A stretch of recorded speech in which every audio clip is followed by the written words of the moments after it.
Hello and welcome to this section of the Physics Tutor. And in this section we're going to talk about something near and dear to my heart. You know, we've been talking a lot about capacitors and electricity lately. In this section we're going to talk specifically about electric current and what we call current density. So we'll give a lecture in this section, kind of tell you what it's about, give you some great examples of what it is. And in the next section we'll tackle some problems to give you some practice in actually using the ideas and the equations. So we all have an idea of what electric current is, right? We've been around that all of our life. You all know that you have to have a complete circuit for, electric current to basically exist and to propagate. So you have a battery usually, or a wall socket or something providing electricity, right? And it goes out through the wire and it comes back around the other side. So you know it's the movement of something, and I think most of you, probably everybody knows it's the movement of electrons. It's really and truly what is flowing around the wire, right? The electrons are the guys zipping around. So what we want to do is define that a little bit more mathematically in terms of physics, give you an idea of what it is, and then give you some more insight into how to use those concepts. So what we're talking about is electric current.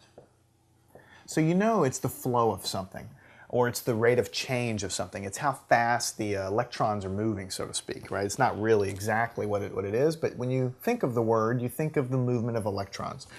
So it turns out that you can define the electric current. We use the symbol I. You would think current would be C or something like that, but because of current and the letter C, but capacitance we use for C. So you're just going to have to get used to electric current being I. So get used to that. The way we define it is the rate of change of charge. Q is charge. We've always used the letter Q for charge with respect to time. This is in a nutshell how you define electric current. Now it turns out you don't really use this definition too much because most of the time when you're talking about current, you're usually talking about a circuit. And so you're doing circuit analysis, you're not really usually diving down into what the electrons are really doing on a one-on-one basis. But fundamentally, this is really what current is. It is the flow of electrons, or in more general terms, it's the flow of some charged particles. They have to be moving. If they're not moving, you don't have any current. You know, if you have a stationary charge, we've talked about this all the time, if you have a stationary charge, an electric field does exist, right? Exists, permeates space around it. But you don't have any electricity, so to speak. You don't have any electric current flowing. So for that to happen, they have to be moving. And that's why it's dq dt, the rate of change of charge with respect to time. So either charge is going to be flowing into something or out of something, and so that charge is going to be changing. And that's why we define it this way. So this is just to kind of give you a little bit more, this is the change in charge through a plane in a given time.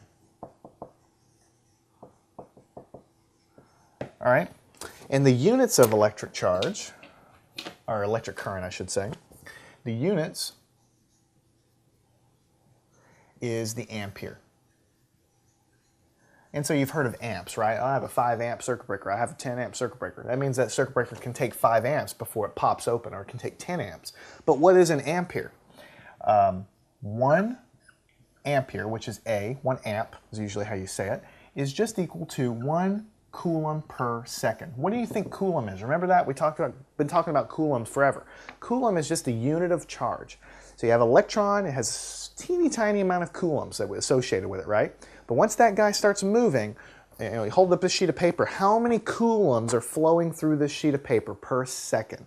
So you have a plane, it has to be moving through some surface area, right? Every single second, more and more charge must be going through there for you to have electric current. So 1 amp is just a shorthand way of saying 1 coulomb flowing across every second. Flowing across what? Flowing across some boundary that you've defined for yourself. So you have to have that going to have electric current. So if you go out into deep space, let's say, right, and way out away from Earth, there's no wires here, let's say, it's just empty space, and you have some protons. These are protons, let's say, right, and they're each moving this way. Right? So they're all, I drew about 5 or 6 of them on the board here, but you can imagine 1,000,000 protons in a tiny little bundle, and they're all flowing, this direction. I don't know why. It could be the solar wind from the sun, Could be some new supernova explosion or something like that. But if I basically put up a boundary, an invisible boundary, like cut it right here, right? And I stick it right there, then basically what I'm going to measure is how many coulombs are flowing past this boundary every second. And that's going to be how much current is represented by this guy. It's going to be how many amps, basically. So when we have a wire, the wire has an actual diameter to it usually, right? Really small diameter. When we say we have 1 amp of current, that's literally telling you how many coulombs of charge are flowing through a surface area of that wire every single second. And that's basically what it is. All right. Now, one thing to notice is that you only have electric current when you have a charged particle moving, like a proton. You would say you have electric current, right? And most of the time we're not talking about protons in space. Most of the time we're talking about electrons moving in a wire. And we'll talk about that here in just a little bit. But let me ask you this. This piece of paper, right, is made of what? It's made of atoms, and every atom in this piece of paper has positive protons in the nucleus and also electrons going around the nucleus. Billions and billions and billions of atoms in this sheet of paper. Each have positive nucleus and negative guys around the nucleus. So if I move this sheet of paper literally through space, do I have an electric current here? Am I actually flowing electricity here? I mean, of course not. You know this is true to the case. I mean, otherwise I could just make a power station by waving my hand, right? The reason that you don't really consider this to be electric current is because what you're doing is you're moving the protons in the nucleus this way, right? But you're also moving the negative electrons in the same direction. So they kind of cancel each other out. Another way to look at it is each atom, even though it has positive nucleus, it also has the negative guys around there, the electrons. So each atom on the whole is electrically neutral. So this guy, even though it consists of billions and billions and billions of charged particles, there's no electric current there because both of them are moving. And so ultimately I'm moving a totally neutral object. But in a wire, that's a little bit different. In a wire, what we have is, let's talk a little bit about wire. Why does electricity flow in wire? Why doesn't electricity flow in plastic? Why doesn't electricity flow in wood? Why is it always metal? Metals, when you look on the periodic table and you really start looking at how the atoms are built for metals, what you really have in all of those atoms for metals like copper and silver and gold, all the really good conductors, there are electrons in the outermost band of those orbitals that are kind of weakly bound to the atom. They're not really held very strongly, so to speak, there, right? Whereas in plastic, let's say, the electrons of plastic and rubber and those kinds of things, they're very tightly bound. They don't like to move, and it takes a lot of energy to pull an electron out of a plastic atom or an atom of some plastic polymer or something like that. But in gold and in silver and in copper and in platinum and in all these things that are good conductors of electricity and heat, they are electrically neutral, but the outermost electrons are not bound very well. They can be easily coerced into leaving their atom with just a little bit of encouragement. The encouragement comes from the battery. You hook the battery up to the wire. The battery gives a little bit of an electromotive force, which comes from the electric field and the energy inside of the guy. It gives a little bit of a push, so to speak. And then those atoms, they wake up and they're like, okay, I can move. I'll jump to the next atom. I'll jump to the next atom. And then the electrons in that atom, they jump to the next atom. And then the electrons in that next atom, they jump to the next atom. So you have it's kind of like those billboards on the side of the road with the lights, where the lights are they appear to be moving, but all that's happening is they're turning on and off, right, in such a way that it kind of looks like they're moving. Well, these metal atoms, these electrons, they're jumping from atom to atom to atom. And so they're carrying charge, which is the electron, through a per unit time. So we say that they have so many amps of current that are flowing through that wire. But that's why metals are the guys that are conducting them all. It all has to do with how those atoms are constructed and the fact that those electrons, those valence electrons that are on the outside shells, they're very weakly bound in the metals, and so they're able to move. Whereas plastic, wood, air, stuff like that, they're all very tightly held. So you're not going to be able to hook a battery up to a piece of wood and get an electric current because those electrons are very tightly bound in the wood. All right, so to draw a little bit about, I've talked a lot. It's a lot easier to talk than to draw, but I do want to draw one thing for you. When we have an electric current inside of a wire, I think we all know prior to taking this course that it's the electrons that are doing the moving. The protons, you know, the nucleus in the atom, they're not moving. They're stationary hunks of mass, right? The electrons are really what's doing the moving. So if we really had to draw a picture, right? Let's draw a battery right here. And if you remember, the long side represents the positive side and the short side represents the negative side. So we'll draw a positive and negative like this. And let's connect it like this all the way around. But here, instead of just drawing a wire here as a, you know, as just a little piece of wire, I'm going to draw a gigantic wire just to blow it up for you. This is not a fancy circuit element. This is not a capacitor. It's nothing like that. It's just that instead of drawing a line, I want to, you know, if you could zoom in on a wire and make it giant, I just want you to see what's inside of there. All right?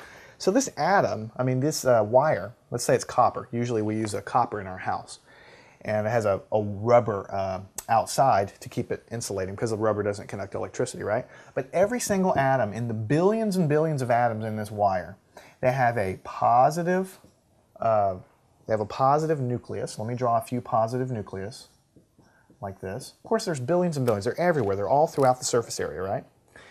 And they have these electrons that are orbiting, right? So I'm very, very simplifying this, but if you can think about it, this electron is orbiting this atom, this electron is orbiting this atom, this one is orbiting this atom, and this one is orbiting this atom. But you have to use your imagination. Each one of these atoms has a ton of electrons, and there's billions of atoms throughout the wire. But anyway, this is a simplified diagram of what's going on.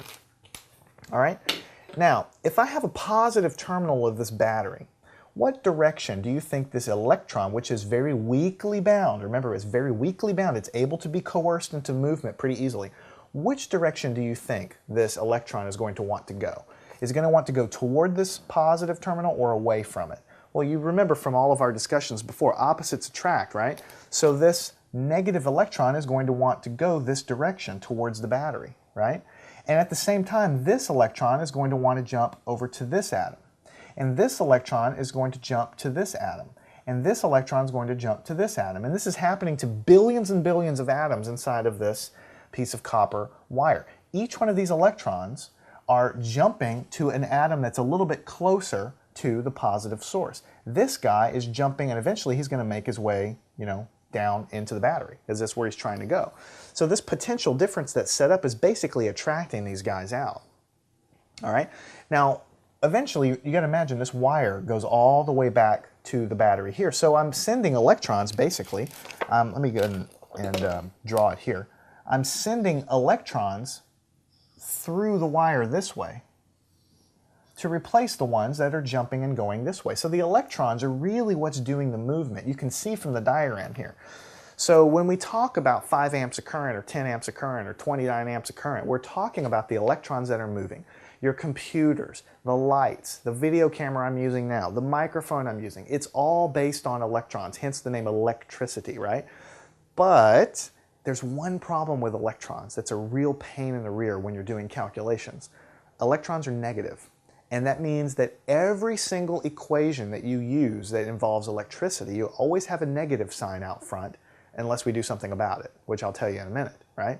But that's the real hindrance. So when we're calculating, you know, energy storage, when we're calculating the antennas and how the electric current's flowing back and forth, when we're calculating charging times and everything, we're going to have these negative signs because these electrons are always there in every single circuit that we know how to construct, right?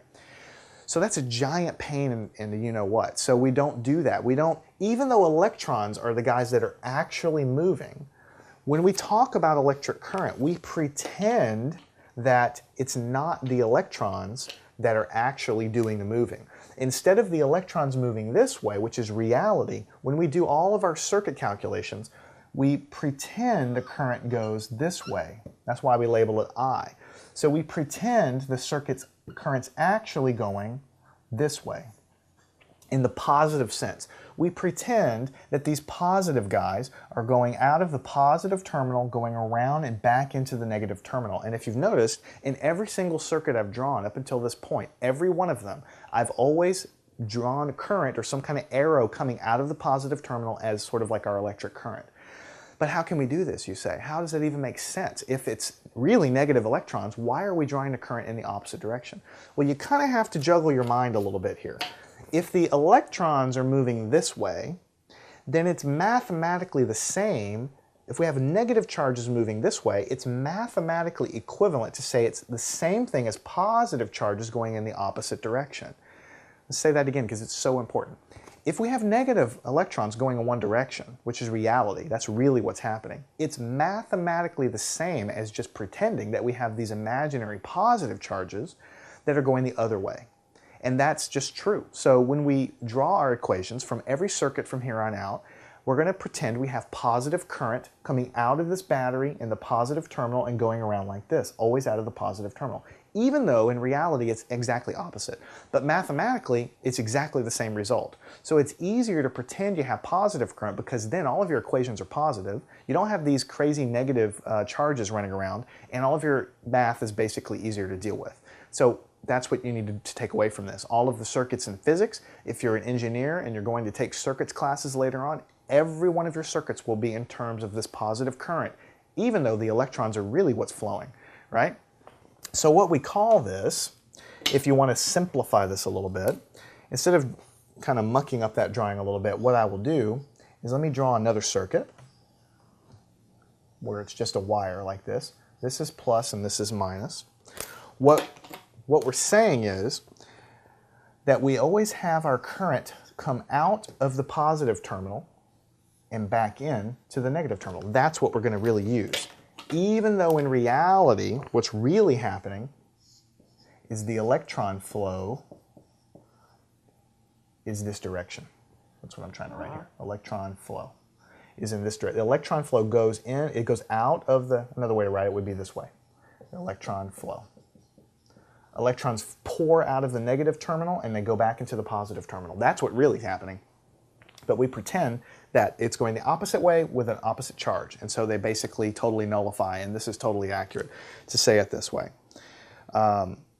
So what we call this guy, this is the real electric current. When you get into circuits, you know, like real circuit classes, like electrical engineering classes, you call this current whole current. You may or may not talk about that in your physics class, but that's what it's called. Instead of electric current, you usually call it whole current because you can kind of think about when these electrons dive out and go to the next guy, it kind of leaves a little hole behind, and then the next electron fills it up. So it's kind of like, to differentiate, if you're really getting detailed, you're going to always be talking about the holes that are moving. These positive charges are really, really moving along, and so that's called whole current. Whole current. I don't want to get into any more than that because it's just a term. It's just a definition. It's nothing really more than that. The other thing I'll say is that charge is conserved in this case. In other words, we're pouring out these electrons that are going around the circuit, but on the whole, the circuit is conserving charge because for every electron that comes out, I come back into the battery with. So I'm not, you know, generating energy out of nothing or doing anything like that. Every electron that leaves must come back. It's like a, you know, it's like a kind of like a garden hose or something like that. If I have water in it and I connect it into a loop, maybe I can somehow blow in there and make the water go round and round and round in a circle, right? Well, every molecule of water that goes through one side is going to come back over and over again, so the water is conserved as long as you don't have any leaks. All right, so we've covered a lot here. You know, the definition of current, the units of current, that it's an ampere, it's a coulomb per second. So we've covered that amperes are the unit of this electric current. And we've covered the fact that these electrons are really doing the moving, but when we do all of our calculations, we kind of pretend that the positive current is going in the other direction, even though that's not really what's happening. Now, what we want to do now is erase the board, and I want to present the concept of current density, which really confuses a lot of students in the beginning. But current density is quite easy to understand if we explain it in the right way. So that's what I want to do right now. Now, we've talked a good deal about what electric current is. I think everybody watching this before we started the video kind of knows what electric current is because we deal with electricity all the time. But most people probably have not heard of the term current density, which is what we're going to talk about right now, current density. Now, before we get into current density, let's just forget about electricity for a second. Let's go back and talk about your basic physics, your basic science, right? You have the mass of this marker. We can measure the mass. We can put it on an instrument and say that it's, you know, 0.5 kilograms or 0.1 kilograms, right? That's the mass of this object, right?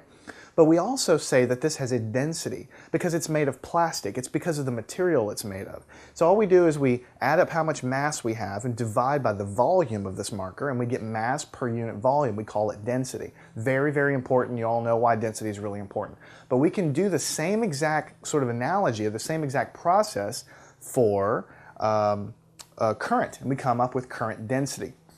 So what we're going to have when we do that is we're going to get a unit that's going to look an awful lot like the density that you know. So in sort of the base case, we've learned about the current, right? And the unit of current is amperes. So A, right? That's just the flow of charge per second across a boundary. We talked about that just a minute ago.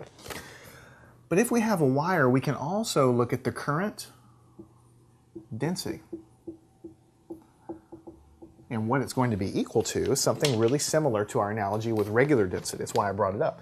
Amperes per square meter, right? So notice that in the terms of basic density that you know, it's kilograms. That's for the mass. Density is kilograms per unit volume, right? We're looking at the volume of the object, comparing it to the volume, we get a density. Here we don't quite do the same thing. It's not per unit volume, it's per area. And let me show you why that makes sense. And you'll see that it does make a lot of sense.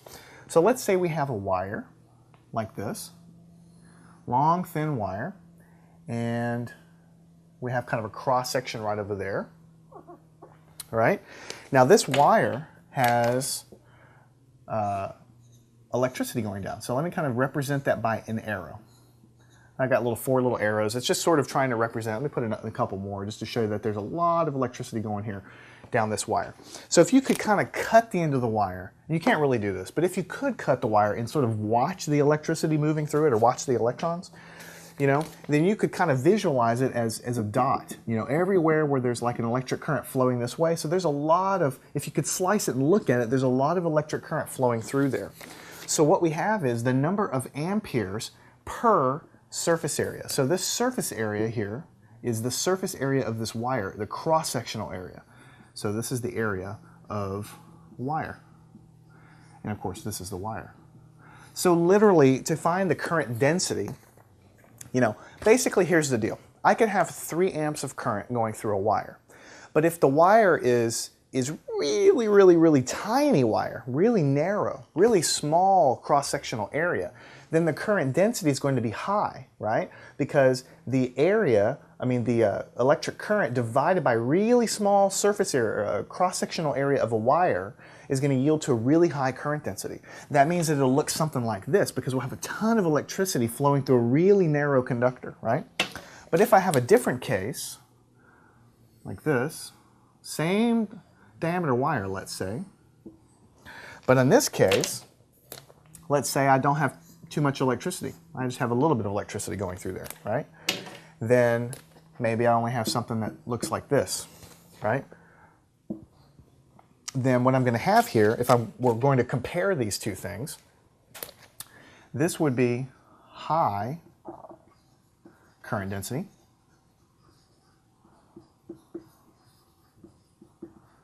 And this would be low current density, or lower current density. So it's basically comparing how much current is flowing through the wire compared to the cross-sectional area of the wire.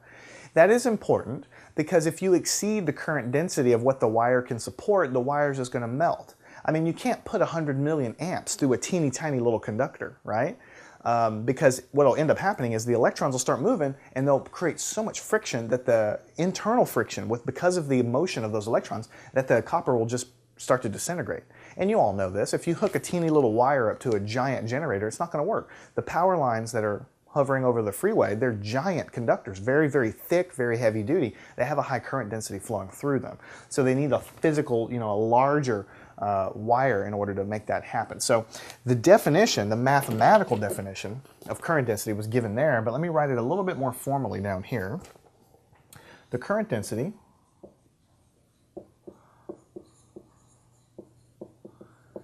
is defined as the letter J means current density. It's just something you have to get used to. There's some history behind it. Is how much current is flowing in my wire divided by the surface area. And I know that I'm a little bit confusing you maybe a little bit here because I use the word A up here. Here I was trying to say amperes per square meter. Here I've still got amperes per square meter. It's just that this is the, let me spell it out, this is the current and this is the area of wire. And when I say area, I mean the cross-sectional area. So literally all you do is take those two numbers and divide them, just like a regular mass density. And you're going to get a unit, and the unit that you're going to get is going to be what I kind of expressed up there, amperes per square meter. So this is really the unit more than anything else. So if you rearrange this equation, it's really easy, it's just a simple algebraic equation, then the current in a wire is always going to be equal to the current density times the cross-sectional area. A lot of problems will ask you to manipulate this really simple relation, but you do have to understand what you're doing. And the reason that this sort of works, if you want to find how many coulombs, or how many amperes are flowing through a wire, you take the current density multiplied by the surface area. So in units, this would be like, this current density is amperes per square meter, and when you multiply by the cross-sectional area of the wire, that's in square meters also, then what you get is amperes out at the end, right? This is exactly like when you have a density, right? And you say that density, that the mass of something, let's say the mass of this marker is equal to its density times its volume. So as an aside, just to kind of refresh your memory, if this marker has some density, right, then what we'll say is the mass of this marker is equal to the density of this marker times its volume. Because this density is kilograms per cubic meter, the volume of the marker is cubic meter. So you cross them out and what you're left with is kilograms. So it's the same exact manipulations that you've been doing since Physics 1 and even before in chemistry and other classes. Regular density, you get a feel for what it means. Once you get a feel for what it means, it makes total sense. Current density is not something anyone's ever probably told you about, so it's something that you don't use that much, but it's an important definition. And when you're building practical circuits, especially with high currents, you do have to know what the current density limitations of your wire is, because if you exceed that current density, the amperes per cross-sectional area, then you're going to melt your wire, basically. Now, I will say that this equation for current density is assuming that the current that is flowing in that wire is uniform across the surface area. In other words, which is like most conductors, right? That you have perfect conductor, perfect current flow, totally coming down the wire, uniform amount of coulombs per second, which is an ampere flowing across this boundary, right? But in the general case, physics always gets into the general cases. If the current density is not uniform across the wire, on the wire, then the definition is slightly modified. And what it is the current flowing in the wire in that case would be the integral of the current density dotted with dA. So it turns into an integral. And to make sure you just sort of understand what that is, if I had a wire like this, what I mean by not uniform is normally we think of current flowing directly parallel down there, but maybe it's not. Maybe you have some current flowing up here and some current flowing at some angle, down here or something. And these are all little bits of current. Now in real life this really doesn't happen too much anyway. I mean, you do get fringing effects when you start flowing current next to a boundary. So this is current flowing right next to a boundary of the wire. Yeah, it's going to change a little bit, but for practical purposes, especially at this level, talking about these general concepts, you can pretty much almost always assume that the current is flowing straight down the wire, uniform, constant across your surface area. But if it's not, if you're given a problem where it's not, then what you do is you just take each one of these little currents that are flowing out, these little current densities, dotting them with a little differential area dA, which is lying right across the boundary here, right? And so what you're doing when you do this dot product is you're finding the component of this J that lies in the direction that you want, the direction of motion here, straight down the axis of the wire. This dot product takes care of cutting these little J's and making them and forcing them and getting the component of J that's flowing along the axis of the wire. So if you ever have something that has a non-uniform current density on it, you would just dot it by dA, do this integral. You would have to know how J varies across this this guy. But if you're given that, you can just simply do the integration and find out what the total current is. But I'm going to tell you, you don't use this too much, especially in a basic physics course. Most of the time, you're going to assume that your current density and your current flow are straight down a nice wire, no fringing effects. They're coming right out. If you could cut it and look at it, you would see everything flowing parallel to the axis of the wire, which in more or less makes sense in a real life sort of situation. So we've talked about the current, introduced that. We've talked about the current density, which is nothing more than comparing the current flowing through the cross-sectional surface area of the wire that you happen to have. If you choose a different size wire, your current density is going to be the same, it's going to be different, even if your current flow is the same, because you've changed the size of the wire, right? You've changed the denominator, in other words. Now, the next thing I want to talk about in this section is we want to explore and talk about how fast the speed, what is the speed of these electrons as they hop from atom to atom to atom, which is what's forming your electric current. We talked about that before. In other words, what is the actual speed in meters per second that this electron can physically hop to the next one, and so that this one can hop to the next one? What is that speed? And that is called the drift speed, the electron drift speed. It's called a drift speed because what happens basically is you hook that battery up to the wire, and it's causing an electric field to be set up, which sort of pushes the electrons out, and they go and jump from electron to electron. So you could say they're drifting. You know, the battery is forcing them to drift in the proper direction, but they're kind of drifting from atom to atom. That's why we call it the drift speed. So the equation that you're given, usually in a physics textbook, is the electron drift speed, VD is what that means. It's equal to the current in the wire, and I'll label all this stuff in a second, divided by the number of electrons, or the number of carriers per cubic meter, in other words, per unit volume. So this is kind of dealing with how many electrons you have in the wire, free electrons, multiplied by the cross-sectional area of that wire, multiplied by the charge on an electron. So let me just label it real quick. This is the actual current in the wire, right? This is the current in the wire, that's amperes. This is the only weird thing in the equation. It's the number of what we call carriers. And in real life, carriers are always mostly electrons anyway, per unit volume. In other words, if you have a piece of copper, has a certain amount of dimensions, you could go look at how many valence electrons were present for each one of those atoms, and you would come up with a number of free electrons that were available to carry your electric current in that copper. If you chose a different metal, you might have a different electron structure and not maybe more or less carriers available of those free electrons available. And the reason that we use the word carriers, in real life, in circuits, it's always going to be electrons because that's what's moving around in your circuit. But if you go into deep space, and we forget about wires, just look at the solar wind coming out of the sun, which is protons streaming away from the sun, and also electrons, then when you have free protons like that, in a situation like that in deep space where there's no real wire, then the protons are electric current also, because they're not bound up, they're actually flowing. So the carriers, you would be talking about the protons as well. But in a wire, the protons are never moving, they're never doing anything, they're in the nucleus, so really it doesn't matter. So this is how many electrons you have per unit volume. That's what the N means. The A is the cross-sectional area of wire, right? Or if you're in deep space and you have a column of protons flowing, it would be the cross-sectional area of the column of protons.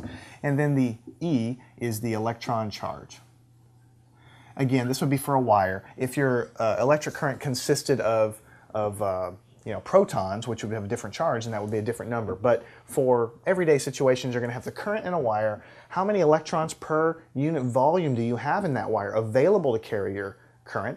What is the cross-sectional area of your wire, and what is the charge of each individual little carrier that you have? This is something that you can look in a book and figure out how it's proved. The proof of it is kind of not that important, but this is basically going to give you a number in meters per second, or in, something like that, that's going to basically tell you how fast these electrons are jumping from atom to atom, and it's called the drift speed, right? But one thing I want to point out to you, VD is, this is very important, usually slow. Usually something like centimeters per hour, right? Let me write something else. For an individual electron. think about this for a second. I really want you to make sure you understand this. If you actually take a typical wire with a typical amount of current flowing in it, and you put the current here, and you know how many carriers are available, and you know what the cross-sectional area is, and you know what the charge of it is, if you actually do that and you get a number, you're going to find that most of the time the electron drift speed is like 1 centimeter per hour, or half a centimeter, this big, per hour, right? So at first that doesn't make any sense at all. How can that be true? When we turn the lights on, I mean, I flip the switch and it's like the lights are on immediately. I could have, a mile of wiring in my house, but if I turn the switch on, it seems that the electrons are moving in almost instantaneously. And in fact, if you actually measure it, you get in a lab and you actually figure out like what the delay is and when you turn something on to when the current begins to really move through it and turn the thing on, the real speed that things seem to start to operate in an electric circuit is almost the speed of light. It's very, very, very, very, very, very fast. So how can it be that the velocity of each individual electron is slow, on the order of centimeters per hour?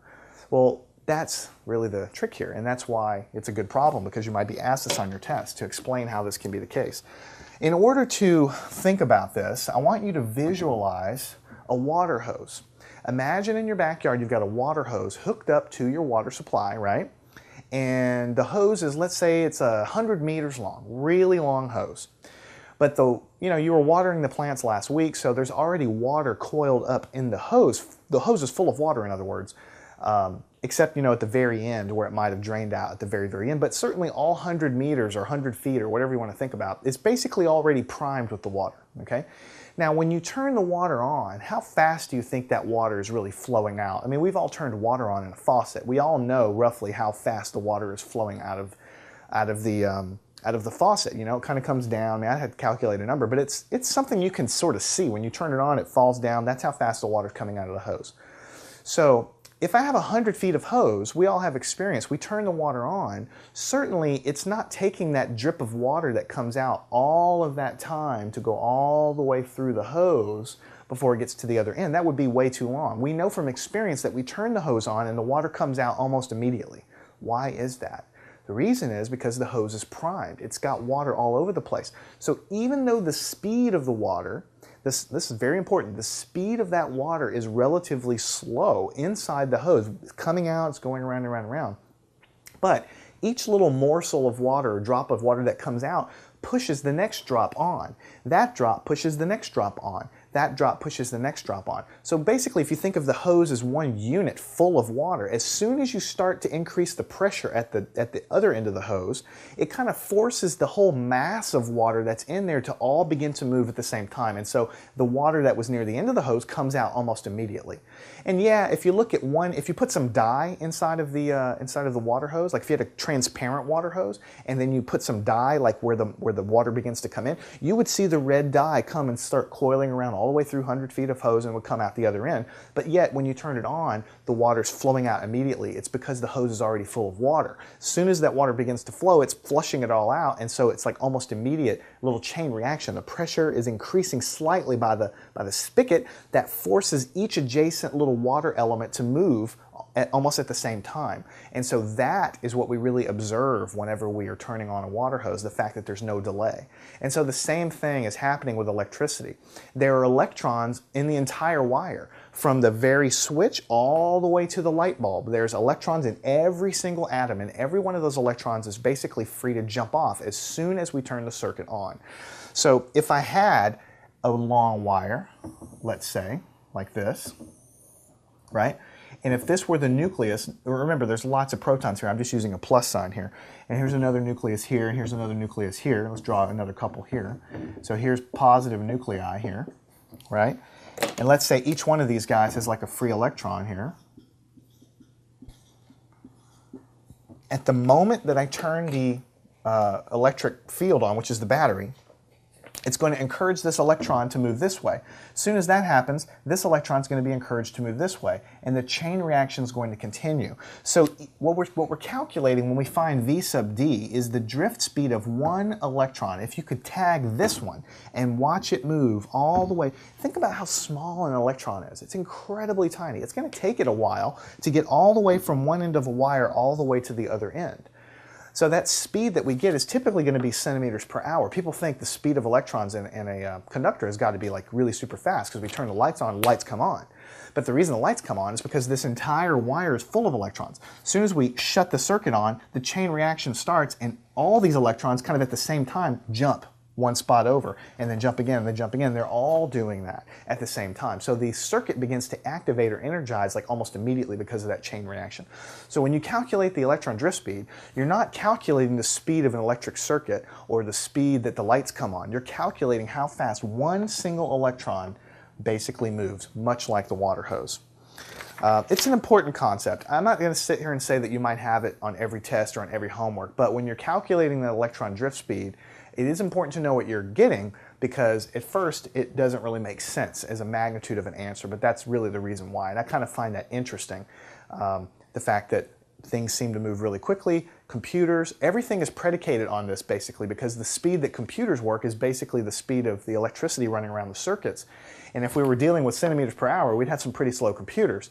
But the fact that everything's primed, so to speak, with all these free electrons that can move around means that electric circuits can operate extremely rapidly, even though the individual electron drift speed, not so fast.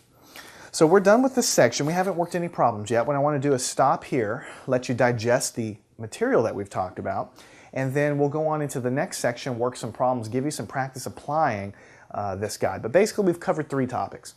We've covered the electric current, which is basically the flow of electrons in a circuit, or if you're in deep space, you could even be talking about the flow of positive charges like protons in the solar wind, right? And we've talked about that the unit of that is the ampere, which is a coulomb per second that's flowing across some cross-sectional boundary. That's the definition of what the electric current is. We've also talked about the current density. So much like the mass density, the current density is comparing the current flow compared to basically how thick your wire is or what the cross-sectional area of that wire is. And the unit of it is going to be amperes per square meter.